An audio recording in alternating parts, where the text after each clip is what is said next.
Good morning, good morning, good morning. Welcome to the Goddess Jazzy Show. I am your host, Goddess Jazzy, and I hope you all are happy today. It is going to be scorching hot. Welcome Love the Beat Instagram and welcome Goddess Jazzy Instagram. Here is my new beautiful guest here, and his name is, say it again with us, Roho Yangu. Roho Yangu. Yeah. And that is Swahili, people. But we're going to get back to him in a moment because I need to give some shout outs. Shout out to Wells for having me this weekend at the Reggae Rhythm Festival. I am so elated. I'm still hung, as to say. Want to say thank you to all the artists that allowed me to interview them. Shout out to Johnny Osborne. Shout out to Egyptian. Shout out to Future Man. Shout out to Queen Omega. Thank you for your time. I appreciate you. I love you. And it was a ball, to say the least. I had a great time at the festival. I met these lovely artists backstage. Finally look, I haven't even taken my bangs off. My son said, I hope you've washed your arm properly, Mum. I said, I have, you know. But that was really a good time. I want to shout out to my goddaughter, Tasia. I love you. Thank you so much for checking up on Auntie. And I've got to see you soon. Who else I have to check up on? Check up on my cousin, Yvonne. I want to say thank you for your journey, for being that strong mother. I love you for it. I want to shout out to my other cousin, Dee, for being a wonderful mother. My niece, Ruth, for giving birth to our grandbaby. People don't ask. She's my niece, but me and her mum are sharing our grandbaby. So, you know, I want to say thank you for everything. And I'm grateful for you and your journey and everything else. I want to shout out to Ray. Ray, when is the press release for the Afeni Shakur film? Everybody's asking me, when's the date? All I'm saying is I'm in it. That's the main thing, you know? Yeah, so any other shout outs, I will get back to it throughout the show. I'm sure there's somebody I've missed. Who else is there? I know there's somebody I've missed, so forgive me if I've missed you, but you know, Jazzy loves you. That's the main thing. Good morning there. Hi. So let's get back to my wonderful guest. Thank you. My guest here, I've been following him on TikTok. Yeah. And then I said to him, why don't you come in? And he said, yeah, so I want to welcome you. Thank you so much this morning for coming in. Thank you for having me. Thank you for having me. You're welcome. And what a better day to be here on a beautiful day like this. Isn't it just, and, you know? We need to top up that melanin. Oh yeah, people, before I start, look what my guest brought me. Look. And you know I have to show off. Look. That's right, cooking. Good. Look. You lot know I'm addicted. This one. And look. So I'm just saying, people. You know? Yeah. That's all I'm saying. Hello, talk to Dan. Hello, darling. How are you? Good morning, Dan. Good morning. So, yeah. So, Roho Yango. Call me Roho. Can I Roho? That would be easier. Roho has a bit of a twang here, so he's just told me that he's from Manchester. What's Manchester like? It must be great. Well, Manchester, in a nutshell, the reason why I moved here about 17 years ago. And your accent's still strong. It's still strong. It's very hard to get rid of. Okay. I came here 17, 18 years ago, on and off for 20 years. Yeah. But mainly for opportunities. Obviously, you know, the north doesn't have as much opportunities as there is down here. And it's just it's a good place to sort of express and exercise yourself here. Yeah. More than the north. Are you happy that you've done that jump, as to say? Hi, good morning. Yeah, I think the north has its place. I mean, a lot of people move to the north because they want more space. Yes. But then when they move there, they realise it doesn't have the London culture. Okay. Yeah, and a lot of people, you hear them saying, I'm going to move to the north. Most of the time they move to the north is usually to get a bigger house. Okay. But really, sadly for anybody that's moving there, usually they find it doesn't have the same vibe as London, same culture, same identity, same tolerance, same love, same happiness. Manchester's great if you like staying in the house and maybe going out for a walk on the weekend. Yeah. And most people that say they like Manchester is they've only ever been there on a night out. Okay, they haven't actually stayed there. They live there, yeah. Yeah, like most part of Britain. It's different visiting it than embedding yourself within the society and working there. That's when you realise what the people are actually like. Oh, that's interesting. Yeah. Tell me, Roho, you're mixed, you were telling me. Mixed with what? Let the world know. Good morning there, hi. So, hello, darling. Now I have to keep stretching because my band, my thingy is broken, you know. Oh, no worries. Yes, what are you mixed with? So my parents and my mother's got I've got a mixture on both sides of mixture of African and Asian. Very nice. Yeah, so it's Ugandan, Oh, Kenyan. Ugandan. So I speak Swahili, as well as Hindi. So, and I speak Asian languages as well as African languages, although I was brought up speaking Swahili. Yeah. Hence my name, Roho Yangu, which means my heart, my soul. Which is after one of my best favourite singers. Her name was Miriam Makeba. Miriam Makeba. I've heard of her. Yes, I've heard of her. She sang sort of like... Malaika. Yeah, very... I don't know. I have to be careful of the words I use. But for me, it was a little bit like... there's this... Oh, gosh. Not fella, but it's sort of... African folk music. Yeah, yes. I didn't know, yeah. And she was... what I like about Miriam Makeba is one of the earliest artists I remember. Yeah. She was... very anti-colonialism, anti-imperialism, and as a woman, as a black woman, if anything, in that time, in the 50s, 60s, fighting for anti-apartheid movements. And so I grew up listening to her, and my mum used to sing me her songs before I used to sleep. So bless her. So it was a natural transition to call myself Roho Yangu. Yeah. Because in one of her songs she mentions Apana Sumbua Roho Yangu. That means don't ever trouble my soul. Oh. So Roho Yangu. And you say so the way how you just speak, I'm just saying no, I'm just like keep going. You know?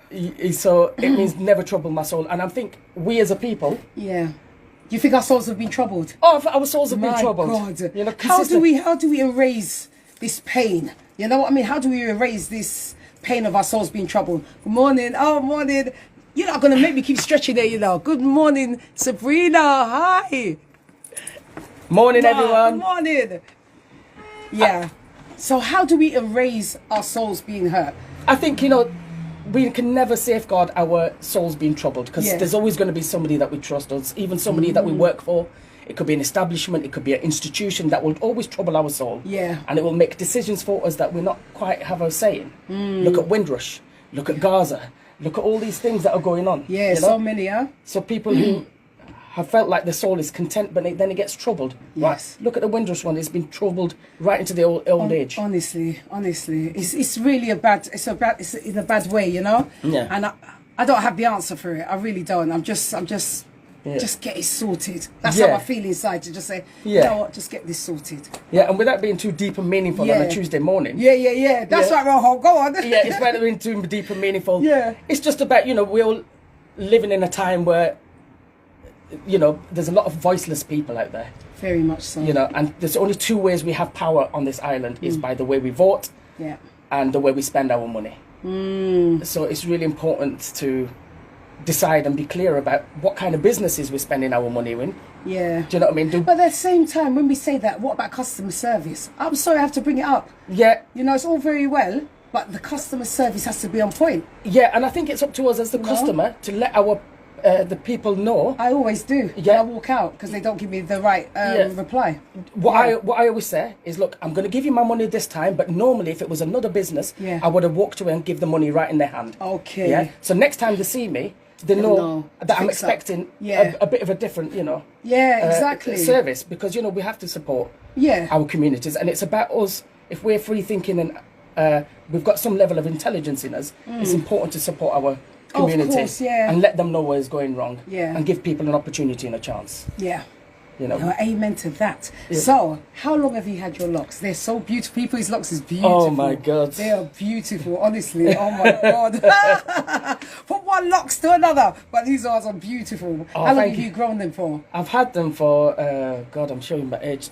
And he's a baby, don't mind him. 26 years now. 26 years? 26 years. So what made you have, what was your, walk me through the steps of you having your, what was that defining moment that said, you know what, I need to do it? Right. It's, I've been going back and forth to Kenya quite a lot, and Africa quite a lot. Yeah. And it's a very big difference between going to Africa and the same way as going to Jamaica and then, or in the Caribbean islands, and then spending majority of my time in a white environment in UK. Okay. Yeah. And then already being seen as a threat. Yeah. Let's call it a threat. Already been seen as a threat. We get demonized as being in gangs. We get demonized as terrorists. We get demonized as abusive. Yeah. And all these sort of things that label us and make people make a judgment on us. Yes. So I thought, why not just be open and proud about it? Okay. You know. Yeah. So, and at 18, I made a decision after going to my native land of my parents' place of birth, and then thinking that locks is a great way for me to express what I'm feeling inside. Yeah. You know, and I do feel like, please. Yeah, no, you have big yourself up. No, big it up. You big it up because that's how I feel. Yeah, you know what I mean? I felt empowered. As soon as I got them done, I was just like, it's my time now. How long have you had yours? Since 2008. 2008. 16 years. 16 years? Yeah. So what made you get them? Illness took over me. Oh, and right. that was the journey, and I said, this is the time for it, you know. Yeah. Oh, right. Yeah. Okay. Yeah, illness took over me, and I said, you know what, I'm going to do it. I used to hate locks. I was one of the prejudiced ones. I was like, I don't want them to talk to me. I was like that. Yeah, I won't lie to you people. You know, I've said it before. I was very like, how do they wash that? You know, I was like, and then I ended up having it. Is it 16 years I've had it? My grandson is 12. No, because he's only known me like that. So it must be 12 years. Tell a lie. Yeah, it must be 12 years, yeah. And how does it make you feel as a woman? Forget how it means. I'm going to tell you people. No, I ain't being boasty because you know me. I'm of this age. I feel beautiful inside and outside. Honestly, I feel empowered all the time. Yeah. I love my hair. As soon as my loctician retwists me, you want to see how I walk out of there. Yeah. Like, you know, look at me. I don't care. I don't care. And the thing is, when you reach a certain age, you can be unapologetically yourself. I don't have to make you like me or make you think it's like, if you don't like it, that's your business. But I like me. And I love me. Yeah. And I can tell by your style Can today. you? I tell your style that it's very. I just love colours, darling. So if you come to my funeral, make sure colours. If I'll come out from there. Get out. Yeah. No, that's good. And yeah. And did anybody around you have a reaction to it? At Positive first, or my no? mum was very like that kind of, you know, that face. Yeah. They make. And then she was, oh, how does it match together? You know what I mean? Oh, dear. Yeah. I said, well, you saw everyone else in your time, so what is the difference? I don't know. I think, like I said, my grandbabies, they only know me like this. They don't know me how I was before. Right. I used to have extensions. I used to have a wet look back in the day and all these things, you know what I mean? Right. And then I said, no, this is the one. Yeah. And without being too deep in meaning, because sometimes it adds a spirituality to you, doesn't it? That's right, yeah. You feel like you're walking with the ancestors. Yes. And that's what I want to say to the artists that I met. When they were speaking to me, they spoke to me with a spiritual way. I felt on a high. Yeah. You know? It was just like walking on air with these people. So, yeah, it is very spiritual, because I am spiritual now. I'm no longer a Christian, so I'm more on the spiritual end. That's the best way to be. Yeah. I think also with the locks, it does add that element of spirituality and make you more connected to the earth. I mean, if you look at historically, we were people of the earth. We rose in the morning with the sunrise and we went to sleep with the sunset. Yeah. And we was really looking to our crops, because the weather represented fertility in the land. Yes. And the hair also represents that fertility of us within ourselves and our spirituality. Oh, thank you for sharing that with me. Do you understand what I mean? Look at this. People have been all with the accent, believe me. You know, but for me, there was a bit of negative reaction and a bit of Was that from your friends, family? I think more my mother. Oh, your mum as well. Yeah, exactly. Because she grew up in a time of colonial Britain. Yeah. Do you know what I mean? And locks represented it represented radicalisation. It probably did in Africa at the time, in Kenya at the time, represented people who were a bit more fighting against oppression, but they were willing to do anything to fight for the people. So it represented, I hate saying that word, in a Western concept, it represented terrorism. Okay. Do you understand what I mean? Yeah, okay. Because that's the way the media, if you look at the way the media portrayed locks. Well, I done an advert for it because a young boy wasn't allowed to have his locks. He was threatened to have it cut in school. They wanted it cut. And was this recent? The advert was about a year and a bit ago. So that's very recent. Yeah. It's not good. It's not good. So I had mines out and I was, doing that advert for it to show that don't be cutting it off. No. No, you shouldn't cut it. Let them deal with it. Let people deal with it around you, you know what I mean? And why are we always people pleasing? All of that has to stop. We have to, people on a real, we have to stop the people pleasing. Be confident with yourself, and if you know what you stand for, just be what you stand for. You don't have to downgrade yourself because somebody says they don't like it. They don't like it, move it on. Exactly. And I think the biggest thing to get used to in this society, where there's a lot of pressure on groups, on people, is that not everybody's going to like you everywhere you go. Exactly. Yeah. As long as you're not out to hurt anybody. Yeah. And your soul is in the right place and your spirit is in the right place, we should be confidently who we are. You know what I mean? And part of that is how we carry our hair. That's right. I like that. You heard it, people? How we carry our hair. You heard it. I just want to do a quick shout out to my son. We caught each other red-handed this morning. I was in the car driving through you-know-where, shush people, and he was walking to you-know-where, and he caught me red-handed for a vegetarian. I'm just saying, Mum's got an eye on you, son. Just saying. No, you know I love you. So, Rahu, what do you do? Because people don't know what you do. We've been talking about what do you do? I do a couple of two main things. Tell me. So in the daytime, when I'm not making music because I make music in the evenings and weekends. Okay. Yeah, it's not a full-time job of it, Yeah. I'm not quit my day job yet. So in the daytime, I've got two jobs. My main job is to work with young people who are at a crossroads, and to get them out of dare I use that word, gangs and trouble, county lines, and things like that. So God bless you. So I've worked around. I've got experience of working across the UK doing this sort of stuff, and I've worked generally in communities, working with women who've gone through domestic violence and domestic abuse, trying to be a positive role model. Yeah. But aside from that, I also edit television programs. What? Yeah. So what does that entail? Without giving away the secret, but what does that entail? A lot of hard work by the sounds of it. Do you know, the thing is, when I'm working with young people, the reason what led me to, because I've always gone in between working TV and working with the young people. Sure. But majority of my work has been with young people and communities, hard to reach groups. Yeah. Because I can relate to young people who are at crossroads, because I've had my own tribulations and trials. Okay. So I think TV, what that entails is just putting together documentaries and my editing, and that's something I do on the side, as something. It's freelance work, but 75% of my work is working with young people and communities. And what is the age group of the children that you work with? From 11 to 25-year-olds. Wow. 11 to 25-year-olds. God bless you, honestly. Yeah, so I can support them, making sure that they see alternatives, other careers as an option. And part of me being in a job like working as an editor, it gives young people that, if he can do it, I can do it. That's right, yeah. So sometimes working with young people, if we're not moving forward, it's how we going to inspire them. Yeah, that's right, yeah. It's always important to let them know your journey as well. Definitely. Yeah. Definitely, and without getting depressing and stuff, I've had my own trials and tribulations growing up, and being homeless at 13, blah blah blah. So I think it's really important to let young people see the other end of the tunnel. Yes. And see there is light at the end of the tunnel. Because the decisions they make today will affect their tomorrow. Tomorrow. So what made you? How comes you were homeless at 13? Was it a family thing? Yeah, no. Do you know, because things happen within. Only if you want to talk about it. Yeah, no. I mean, like a lot of families, a lot of people who've been affected by mental health. A lot of people who've been affected whose parents might have come from a different country. Yeah. And there's a lot of mental health between black and ethnic minorities here in this country, quite disproportionately. So I think that can affect your family structure. Yeah. So I think because of that reason. So I think with that, I always try and be a role model to young people. Yeah. Because when I was at that age, I was thinking, what kind of person would I have liked to have met when I was at a crossroads? Yeah. So it's about being that role model that other young people can look up to. Yeah. You know what's funny about not funny, but with mental health, growing up, we didn't understand the word mental health.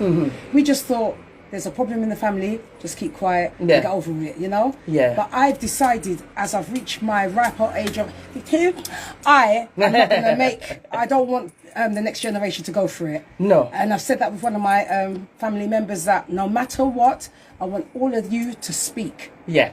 I don't want to hear that somebody's going to commit suicide. Thank you. Or this or that. There's aunties within us, so speak, And this goes back to Roho Yangu, my name, know. Roho Yangu means my heart, my soul. Okay. Yeah. And so, because no matter where we go in society and in our friendship groups, our family, somebody's always going to trouble your soul. Yeah. We're saying, yeah. So no, bugger. So it's about how we keep connected to ourselves and and being open about who we are. And no matter what we do, even if when we're happy, somebody's going to oh gosh, it's going to trouble your soul. Yeah. So when you're going through all of this, as looking doing for the young people, how do you look after yourself? Because that's important as well. I think you know. You're very right, and I think it can get the better of you sometimes when you're constantly seeing stories of negativity. But I think the way I look at it, if I'm not strong, I can't go out and help another group of young people. Yeah. You know, so it's about me being strong, and that outlet is music. Okay. Yeah. Now we're moving on to music, people. Yeah. Hello again. Let's stretch over again. Here we go. Thank you, Lomi. Oh, one sec. Oh my gosh. I have to go like this. Great. The stand is gone, so we have to improvise. Just like in acting, you have to improvise. All right? Of course. Do you want to put this there? Yeah, that's good. Yeah. You see, Rojo, that's why we need you. Good. Marvellous. Look there. Look at us. That's better. Yeah. Great. Hope you can see us. Yeah, so music inspires you. And what got you... you said your mum sang to you when you was younger. Yeah, when I was younger. That was initially, you know. Yeah. And then, you know, moving around a lot from the age of 13 and stuff... All across this island. I've lived in Sheffield, I've lived in Huddersfield, I've lived in Leeds. So you've been always up the north like that, yeah? Yeah, and I've lived, you know, in small villages. I've lived and worked on farms. You know, when you just put in places and you're working. Yeah. So I've lived on farms in Derbyshire. Wow. So, as a person of colour, as a man, you know, it's being in them environments. Sometimes being the first person they've seen of colour. Yeah. You really see firsthand what people's ideas and thoughts are about you and your people. You know, without them. Yeah. And remember, this was a time when internet was just coming in, so people didn't have that education. The education, yeah. You know, so it was just what they saw on telly or what have you, and just yeah. Or how to hide the prejudices, because the internet does teach you sometimes how to hide certain things, doesn't it? As well. So I think this was a that time. So it really helped me understand, as a child of an empire, to think about how this island thinks and views us. You know, God, you had a lot of thinking, didn't you? Yeah, so living on, you know, these places, so you really, that's why I working with young people, because sometimes young people don't even understand what the world thinks of them. You know, and it's about understanding, sadly, the enemy. I know. Then you know how to target the job opportunities. I'm not calling it the enemy, but you know, people, but I know what you mean. People are working against you. Yeah. It's easier to navigate in a society when you understand what you're up against. When you're constantly in your own community and you don't know what you're up against, it's very hard for you to get into certain societies and certain sections of society. That's right. So it's about raising... And then you behave, you start to be angry. Yeah. You're like, why can't you, why don't you, you know? Yeah. Exactly that. Certain things that people don't realise till their 50s, you realise at an early stage when you're put into difficult situations. Yeah. You know, and... but London's always been my home. It always feels more... everybody always says, oh, London's so unsafe, but it feels a lot safer than the north. Yeah? Yeah, it feels a lot more safer for me as a person of colour. Okay. It says, you know, it feels a lot safer in London. You can be unapologetically black. Yeah. You know, and more. There's more options. Yes, you know, there's still issues within the job industry. There is more access to opportunities here. Yeah. And the sad thing is, yes, we do live in small spaces here. We do. Yeah. But freedom is a state of mind. Yeah. You know. Okay. You heard it here, people. I tell you. Oh my gosh. And there's me wanting to go to North. Oh my God. No, I still need to go to North, honestly. Yeah. You need to go and see it. I think the best thing is spend 2 months there and see how it feels. 2 months. And see how it feels. Yeah. Well, I went to Wales for the first time. I always thought it was racist. That's why I never went. And then I went to, this weekend, I went into a charity shop and she said, are you enjoying yourself, English lady? I said, yeah, but I always thought it was racist. I'm straight like that. Yeah. She gave me one piece of history. I was just like, oh. She said, no, we accept everyone. We were the first to accept gay people to come there. Yeah. In the mining, in the 80s. I said, thank you very much for the history. Yeah. And she was a bit upset that I thought it was racist, but I said, that's all I know. I didn't know. But then I realised when I went there, it was marvellous. I want to go back. Yeah, so Wales is a different country, obviously. Yeah. On itself. Yeah. But it's got some of the oldest black history in Europe. And if you don't know, if you don't go there, you'd be being like this, you know? Yeah. Because during the Spanish Armada, you know, sorry, I'm getting to get all... No, that's good. No, this is good for everybody, you know? You know, Spanish Armada, when they had lots of North Africans and the Moors, and when they was fighting with the Celts, and they were collaborating with the Celts, they stopped off in Wales. Did they? Yeah. So I never knew that. I didn't know that. So if you read about the west coast of black history in Wales, there's a lot of deep-rooted history. Wow. See, without being conspiracy theorists, I think even Tom Jones, there's some black in them. Yeah, I think so. Look at the hair. Come on, man. Look at the hair and the movement. Come on, man. Don't look at it must be.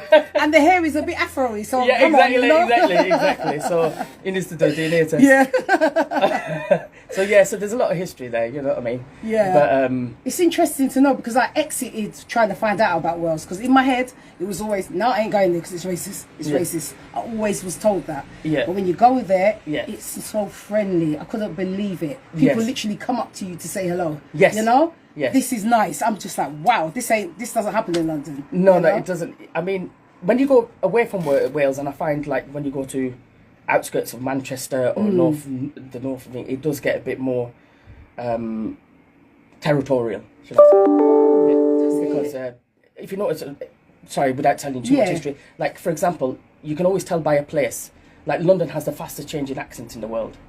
It's because of all the different people moving here. Yeah. So that picking up bits and and the language becomes a bit more plain. Yeah. But in places like outside of Manchester, the accents are like the way I'm speaking, a bit more raw or worse. It's not been tampered with.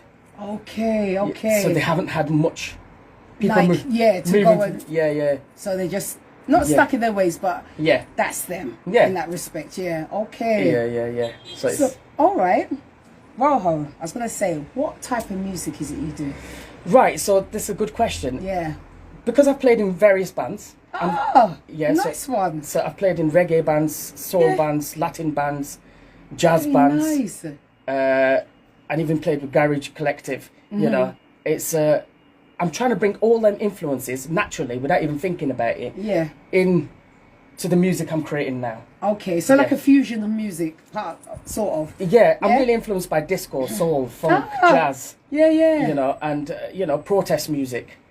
You know, so if you hear the sound, it's like you'll hear. And I live in South London. I've in Southie as well. Same here. 17 years in Brixton, sorry, and then. So I've a lot of influences of different music from even, you know. So it sounds like it's very. I think that's a really good question. It's for the audience to decide what it sounds like. Okay, but it's we'll get on there in the halfway part of the show. Yeah, we got on there. We will listen to it. Okay. Yeah. We're gonna keep. Yeah, go ahead. So, but the songs I create, and I've got a few songs, but I thought I'd release this one first. Okay. Because I like talking to people, and you haven't stopped me talking right now. I like talking to people, and it's one of the things. It's good. Thank you. Yeah, it's good. It's good. It's one of the things that I hear people talking about a lot. It's a theme that keeps coming up. Okay. So that's why the song's called "Blood on Your Hands." Oh. Yeah. So the blood on your hands is in reference to, there's a lot of things going on out there that are people feeling like. Why is nobody accountable for having the blood on their hands? Yeah. It could be from Windrush scandal. Yeah. It could be from what's going on in Gaza. Yeah. It could be from your childhood, everything, isn't it? Yeah. And Congo, what's going on in Congo with the cobalt. So I think... Okay, yeah. So there's a lot of people out there, corporate criminals I call them, with blood on their hands. Still not taking accountability. Not taking accountability. Look at you, Edwards. I mean, what's going to happen to him? Exactly. What, they're just going to talk and make an example of him. Exactly. So there's people in position and power taking advantage of vulnerable people, however that may look like. Yeah. So I just call it, we're all tired of it. Yeah. So that's why I've called the track Blood on Your Hands, because all the conversations I've been having with people around some of the things that they're facing, the cost of living crisis, job opportunities, and, the past, and how it's regurgitating in today, knife crime. Even young people can't see how the top affects the bottom, so it's about educating. So it's the way I've just coined it all together is blood on your hands. Okay. There's a lot of people with blood on their hands, and I think that's why this track, I actually wrote it 2 years ago. Wow. But I brought it out now. Yeah. Because I think it's very relevant right now. It's relevant now. Yeah. 100% it's relevant now. So where can people get the music from? What websites or music channels have you put it on? So you can get it on all platforms. Okay. From YouTube to all the Spotify, Deezer, everything. iTunes, Roho Yangu, which is ROHO Yangu, YANGU, Roho Yangu. Yeah. Blood on Your Hands. Marvellous. And we're going to take a listen to that halfway through the show because I want to get to know him more. Oh, do you have any siblings? I've got two younger brothers and 2 older sisters. Yeah. Okay, so you fit in the middle. The trouble one. Yeah. You're the trouble one. Middle child. Oh, are your parents still with us? No, they passed on to the other side. Oh, yeah. So sorry. It's all right. You didn't kill them. I know. Oh God, I won't talk with you. I know. And how have you been coping with the loss of your parents? Because it's not easy. Yeah, no. You know? I mean, what I believe when people pass on, culturally in Swahili culture, we believe that you shouldn't cry when somebody passes on. Oh. Yeah.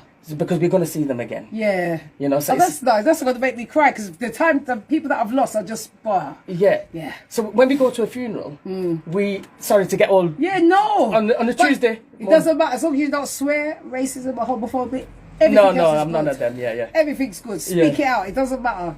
Right. In Swahili, in our culture in East Africa, in Kenya and stuff, we don't cry at a funeral. At all? No, we don't cry at a funeral. At all, Because we believe that the dead can still hear you.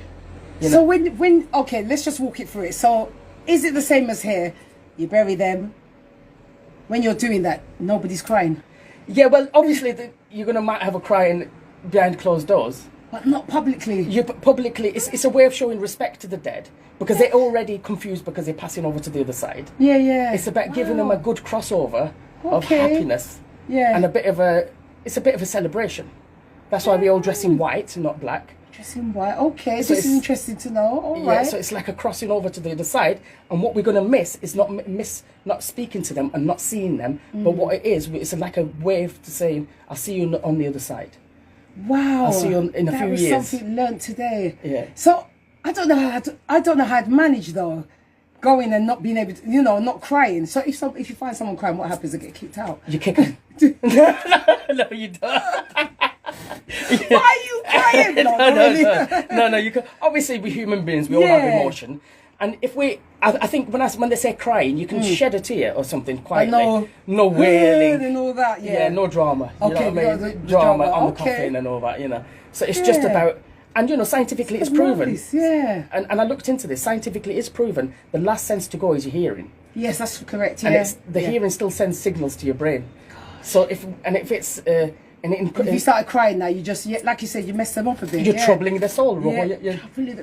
This man, this is amazing, isn't he? This is amazing. Oh my gosh. You don't want to trouble their soul. So do you dress traditionally at the funeral, like in African attire? You can do it, as long as you're clean. That's the main thing. As long as you're clean, because you don't want to be. It's a celebration the same way you would as you're going out. Yeah. But in a more respectful, but ideally white sort of cloth. Way. I've learned something today, people. Yeah. So if I go to Swahili? Yes, some Swahili cultures are different, depending on where they've been influenced by. But a lot of the time, it's like that. It's like that. Yeah. Wow. My experience. Yeah. Oh, so you don't have the feeling of loss then, in that respect? Because I've not. To us, it's still an Abrahamic Western concept to cry. Okay. Because if you look at Abrahamic religions, Christianity, Islam, Judaism, they came from the book. Yeah. Whereas if you look at authentic Swahili culture, which is thousands and thousands and thousands of years old, whereas all the earliest humans were from East Africa. Yeah. So if you look at the oral culture and history, people don't actually do what Abrahamic religions teach you to do, which is cry and do all this sort of stuff, Gosh, this is amazing, huh? Wow.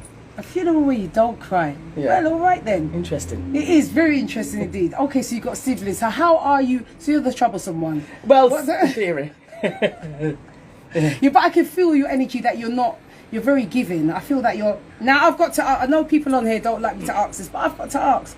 What star sign are you? I'm a star sign fanatic. I know you probably don't believe in it. Wait, lip gloss first. Hold on. Wait a minute. Just in case I get the shock of my life. Right, go ahead. Do you know, I'm going to... You're going to ask me to guess? Yeah, because of, your soul. I'm going to ask you to... Oh, would you not want to play that game? No, I do want to play that game. Can I say the ones that I hope you're not? Right, okay, this is interested. Better. Yeah. Leo. No, I'm not a Leo. Taurus. No. Gemini. No. Then we can play. Okay. So I don't have to walk out. No, you don't have to walk out. Let me see. See, those were the bad ones towards me. So I'm trying to think. Are you a Libra? No. I'm a Cancerian. Cancerian. What is Cancerian? I'm a Libra. So what is Cancerian like? Tell me they're good and they're bad and they're ugly. Right. We are sensitive souls, apparently. Okay. You know. Yeah. We've got a hard exterior. All right. You know, like the, and then we like the home. Oh, you're a home person. Okay, Yeah. sorry. No, that's right. And I love the home. You know. Do you? Yeah, I love. So you'd rather be at home than go out? Yeah, but the thing is, I love going out because I love people. Yeah. But I do love coming home. You like the coziness? Yeah, the coziness. Okay. And can I mention something Yeah, at the back sure. of that? You talk about it right there. Today's your show. You talk, yes. Can I mention something about that? I think I was mentioning to my friend, I think in England, if we don't learn to love winter, we're going to be very depressed people. Right? How am I meant to love winter? Yes, it's very hard. Oh, I can't stand it. I'm the most moaniest person with winter. I can't stand it. Absolutely. It takes out a lot of my spirit. Yeah, it troubles my soul. Yeah, again, I like that. Yeah, I might have to nick it and put on my profile. You lot are troubling my soul. You know who you are. Yeah. But I think if we learn, teach our soul to love it. How do we start to love? Okay, it's a frosty, snowy day. How am I going to love this? Right. It's finding out something that you enjoy doing within the home. Okay. Yeah. So, and I love decorating my house and making it look nice. So it's making my home a place where I want to be. Yeah. You know, no matter how big or how small. That's right. Yeah. It's important for your environment to feel clear. So if your environment's clear, your mind's going to feel clear. Yeah. You know. Absolutely. So don't let your environment trouble your soul. You know. Okay. Sorry. Yeah, I like the way you're dropping it. You're dropping the, you know, the sauce, as my son says. Yeah. So it's and you know, don't let it. So basically, in the home, so I like writing. You know, so I'll be in the home writing. I'll be painting. I like doing some paintings. Yeah, all that sort of stuff. Do you know, stuff like that I might enjoy doing in the home. I try not to watch too much TV. Okay. You know, because I don't blame you. Because I think TV can sometimes walk your mind, isn't it? Yeah, exactly. So I think it's and sometimes we can forget who we are if we're constantly watching TV. Yeah. If we're relaxing and constantly switching on the TV or putting on our phone, yes, we forget who we are. We're constantly with these images. Yeah, we're trying to keep up with. Oh, is that what such and such said? Or da da da da. Yeah. Yeah. So it's really important to have stories in our mind that have a beginning, middle, and end. Okay. Because that we can conclude. Because sometimes we learn a lot from stories. You know, because every story has a moral meaning at the end. Yeah. No matter what story, if you think about it, go away and think about it, every story has a moral meaning at the end, good or bad. And if we're constantly on TikTok and play things like that, it's interesting and it's good. Yeah. But there's no sometimes beginning, middle, or end. It's just endless. Just, continuously like that. Yeah. Endless. So I think it's important to switch off your devices, sit down and just really sort of. So you know what I call that? Yeah. I have a me time. Exactly. Yeah. Nice. Me time consists of me, Jennifer, or AKA Jazzy, going to the beach, eating on my own, taking myself out to eat, and just having me time to just re-energize myself. You know what I mean? I think everybody. My son has a moment called man time. Right. So he has his man time. He likes his man time where he doesn't want to be 24/7 with his girlfriend. He just wants his time. And I tried to understand, what did he mean? I said, you're in a relationship, so how? He said, but Mum, I just need me time or man time. I said, oh. So what do you do with your me time? I go to Eastbourne on the beach and I walk up and down and I just take in the air and everything. And I show gratuity. You know what? I'm so grateful for life. What does that mean? It means I'm thankful that I'm still here. When I was told I wasn't going to be here, and I proved you wrong, that I'm still here. So I'm just grateful. Overly, always grateful. You know. And this is about your health. Yeah. You don't mind me asking you about? No, I don't. I was diagnosed with blood cancer 16 years ago. Yeah. Oh. And they said I have a year, and this is me. They said you had a year? Yeah. I said, you love a year. I was faced there. I said, you love a year. And I slammed the hospital doors in, guys. And I walked out like a queen. I said, you love a year. But then when I closed the door, I was like, right, now I have to navigate this in my head, you know. So I cried for 6 months. After the 6 months, I pulled up my granny because I went, right, can't say getting over me, you know, and I just went forward, And what was the turning point for you if you thought, I'm not having this? What was going through your mind? I just said to myself, how dare cancer think he's going to come and deal with me like this? That's how I spoke to myself. I said, how dare you be in my body and think you're going to win? Yeah, that was it. Yeah. And can I ask you, did you sort of think, right, this is a second life, I'm going to quit my job? No. What happened? No, and during the 6 month period of me crying, I was at the funeral place. And I said, I'm going to die in a year's time. Who's going to look after my son? I was like that, like a headless chicken. And then I kept going home and rethinking it, and just talking to myself saying, what's happened to you isn't your fault. you know, and you've got to make a way. You've got to make a way. I can't fail my son. I've got to be positive, and he's only known me being positive, mum, and everything else. So I just got up and I just kept on doing things that people thought I couldn't do. Listen, I jumped out of a skydiving thing. No way. At my 50th. And they said you couldn't do it because you got cancer. I said, that's what. No way. Yeah. So the form, I said, no, I don't have it. Oh my God, that's good. Yes, man. So things, I put myself in uncomfortable positions to make myself comfortable. Because we're so used to be the regime. And I said, no, let me put myself uncomfortable, make myself feel like, oh, how I'm going to, and work it out. Yeah. Can I ask you another question? Sure. Go ahead. So when you was in the clear. Yeah. Well, I'm not. When you're not in the clear. Yeah, I'm not in the clear, no. But when you knew that you've defied all what they was telling you. Yeah. What did that look like for you, and what did you think to yourself, I'm going to do differently now? Did you think I'm going to do anything differently? I said I'm still going to be my same, but I knew who my friends are. Where are they? Tell me where they are, Rojo. Nowhere. Good, because new ones have come my way. You know what I mean? Definitely. New ones have come my way. And that's when you realise who your friends are. Yeah. When you're in need. It took when you're in need. But when they need you, I was that person. I'll come, I'll this, I'm auntie this and this, that. When it was my time, nothing. No. People were giving me things. Shouldn't you be in a wheelchair? Why are you doing modelling? Why are you doing acting? That's friends that were saying that to me. Right. And I sat back. I didn't cast. I sat back. I said, okay, this is now I can see your truth. I didn't see it before. Right. So it brought me clarity. Definitely. Yeah. And you know that I'm not going to deal with... No, I'm not going to deal with certain things now. Yeah, I'm going to like swear I was them, saying to you earlier on, I'm unapologetically who I am. I don't have to pretend, be fake or anything. I am who I am. If you don't like it, I'm sorry for you. And do you know what? That's the first thing I think about when I see you. I think, and when I saw your videos, I was thinking you could tell that you're just yourself. And you're not hiding anything. No, that's rare these. I'm not just saying that because we're here back. That's hard to find in people these days. You don't know. And you know, it's because people have gone through stress and they're put on a scary thing, you know. But I do break. But when I break, I remember I'm still here.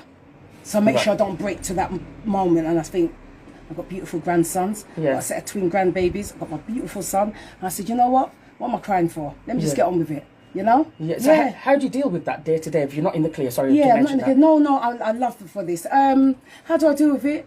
I just, again, it's just gratuity. Each day that comes, I'm just like, I made another day.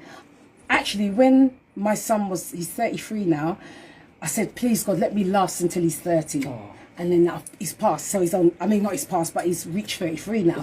And I'm like, I'm still here.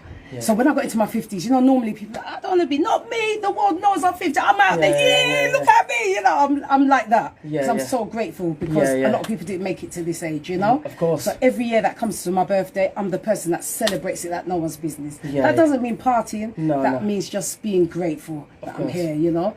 And so whatever legacy I'm going to leave is the fact that even through the adversity, I was speaking about this yesterday to my sister, I still made it. You understand? And whatever I'm doing for you, for my grandbaby, for every person of colour, and everything else. You understand? Yeah. Definitely. 100%, man. And and what, because without getting you speak, but I don't feel no way talk, man. But you know, like you still might have low days because you know what you've been through, because that's trauma. That's, it you is. probably have PTSD if you don't mind saying. That's going to cause anybody who's gone through that. Definitely. PTSD, knowing that you're going to be in the brink, you was on the brink of death. Yeah. Let's be clear about that. Yeah. And then you've come through the other side, hearing all the doctors tell you all this. Like you're not going to live past your year. Going through that mentally.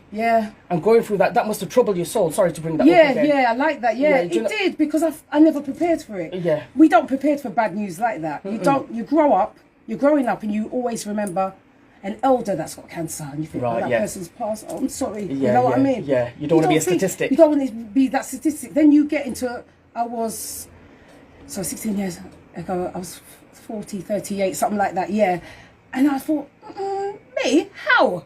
You know? So how I got this cancer is my mum breastfed me. And it got into my bloodstream. So me and my brother and my younger sister have got it. It's an unusual cancer. So God is good, because when I had my son, he wouldn't take the breast, and I was upset because I said all I wanted to do is natural. But it was God's way of saying, if you do it, he'll get it. Because that said, I didn't know. So So how many? What's it called? It's called HTVL1 and 2, and it's normally found in Afro-Caribbean people and Asian people. It's very rare. Extremely rare. But you see, every person had to be different. I can't be having all leukemia or this. I had to have a different one. It matches my vibe. Oh, Lord. You know? So it's unusual, and I've got a professor that sees me. I don't have a consultant. Right. I'll tell you something. Actually, he's written about me in a book, in their thesis, but he's not named me. Yes, that's how special I am. Yes. So other people are going to learn from you. They will learn from me. That's amazing. That. You understand? So that's a legacy in itself. Yeah. So your difficulties are going to teach other people. Other people, you know. So try yourself, people. Get tested. People of colour, get tested. Have a blood test. That's all it is. Definitely. If you've been breastfed back in the day, this is how it comes. There's 3 ways of it coming actually: blood transfusion, sexual, and breastfeeding. And can I ask, just for the audience, what signs did you see that you thought you might have? Neuropathy. So I've got neuropathy in my legs. And I kept feeling, I used to do Taibo when I was a bit younger. Sorry, what's neuropathy? Neuropathy is like a nerve thing in my leg. So I can't, like I was at the festival, I needed assistance. I was like this with the security because I can't walk so far for long. I can't dance. I would love to dance up like I do, but I have to sit down. Yeah, because my legs would go. Really? So that was a sign. And you couldn't walk? I couldn't walk, yeah. You literally... you're literally, I don't like using this word, but you're literally disabled like that, if that makes sense. I don't like to say it, people, but yeah. And how long were you like that for?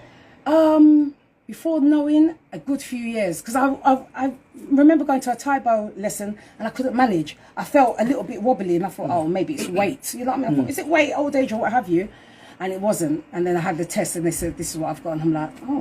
And he said, if you don't do this and that, you'll have a year. I said, you love a year? I was really faced this. Yeah. How dare you? You know, I've come here, how dare you? I was literally like, how dare you? Yeah, how dare you? You know, how dare you? But I suppose he can understand that he or she, the doctor. Yeah. Because... I'm angry, I'm hurt. You're telling your life's ending. Yeah. Your life's ending and you're like, this is not my time. And I haven't prepared, I haven't done a will, I haven't done nothing. And all of a sudden now I'm having to write with white. This, Mishak, I've only got this amount, so you have to take that. Any clothes of that, give it to whoever, you know. And I've written in my will, no, but don't have a 9-night. So we have 9 nights. Oh, yeah. Why are you coming to eat and trick me out when I didn't see you when I'm alive? No. Don't trouble my soul. Don't trouble my soul. I'm going to dance up and down. No, with my little money. No. I've told him. Yeah. And I said, don't let them bully you into it. You know your mum like that. No, leave it. Right? Don't try and get what I ain't got. Because I've only got a little amount. That's for him. That's it, you know? Yeah. But, I do enjoy them 9 nights though sometimes. Yeah, no, I'm not having it. And if you come there, I'll come out. You know? But he's been my rock as well. He said, Mum, it doesn't matter what you've got, you'll still shout at me and told me off because he was younger. Oh, bless him. And I was like, yeah. And then he hugged me and he said, it'll be all right, Mum. He said, it's a gift and a curse, he said. Definitely. He said, it's a gift that you got it because look how much things have happened for you, and it's a curse that it shouldn't have been you. Oh, there's peeping Tom. Peeping Tom. I can't see us. But I think it's about... seeing, the negatives that happen to you, and using it as positive, because I'm sure there's other people that can learn from you now. Yeah, I hope so, because when I speak about, I hope it will put a jingle in you to make you think, you know what, everything is possible. And jump out of a plane, man, it's the best thing. Snot will come out of your nose, but it doesn't matter. Gosh, the guy will wipe it off your face. It don't matter, because you see God and you see air, and it was brilliant, you know? Yeah, do things, again, like I say, especially with this journey I'm going through, make yourself uncomfortable.